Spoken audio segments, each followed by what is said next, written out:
you see here is a 20-gallon long tank on one side that's going to be turned into the back. And I have already cut the pieces of this cork mat to fit, or cork tile. And these are regular cork tiles that you can buy for decorative applications. But the important thing is this particular brand, and I can look it up again. I have found it on Amazon since Hobby Lobby or other local stores stopped carrying it. So I can put a link to that in the description. But it was fused using only heat, which is what gives the cork this attractive dark color, but also means that no adhesives or glues or anything that could be toxic to your animals is being used. So once again, I'm using GE Silicone 1 Clear. It's 100% silicone. There's no mold inhibitors or anything added to it. And I have already pre-cut these pieces and done a dry fit, which is what you've got here. And I've applied silicone to the back of the first one. So we'll get going from there. So here we have the initial background and sides completed. The main difference between this tank and the first tank that I did is that I have now put cork on the sides. The glass is really terrible at holding any heat in, and I ended up having to adhere several layers of fabric to the outside of my tank in order to help make up for that, and also to give the gecko a sense of security, having less glass exposed to, especially when they're first new.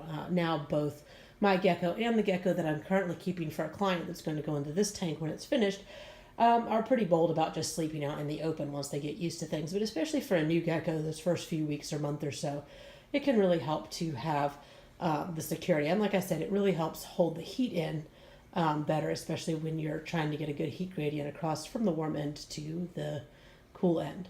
The next step is to break up the remaining cork tile pieces, and I make a 3D design on the back that helps cover the seams and makes it look a little bit more natural and less like somebody's going to stick notes into this background.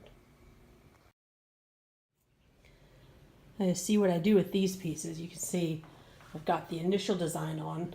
I tend to try to stack these about 3 pieces deep, with increasingly smaller pieces stacked on top of the larger pieces.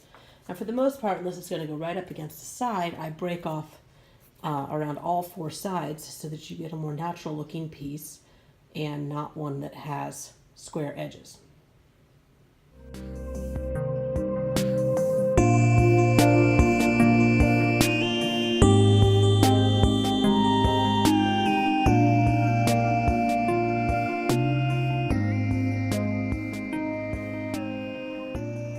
I have mixed up excavator clay with a little bit of topsoil and sand with a ratio of at least 70% excavator clay to 30% of my topsoil and sand mixture.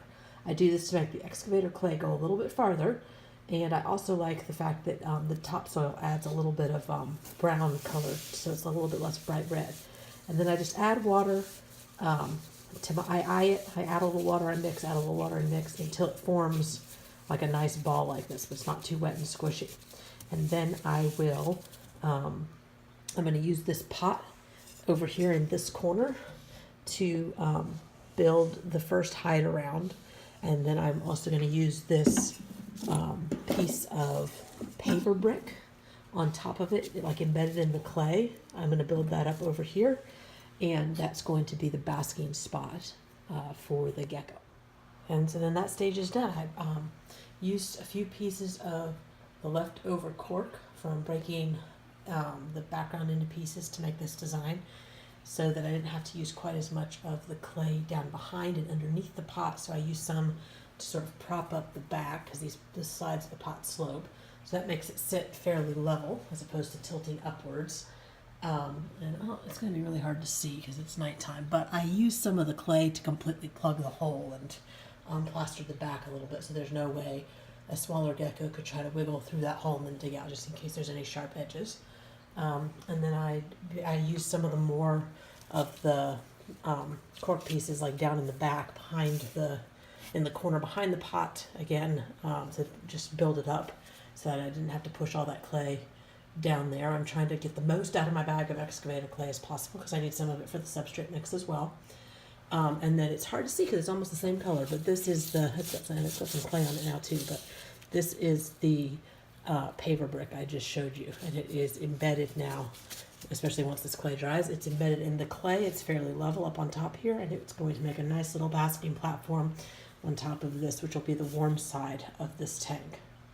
And that is the next step for tonight.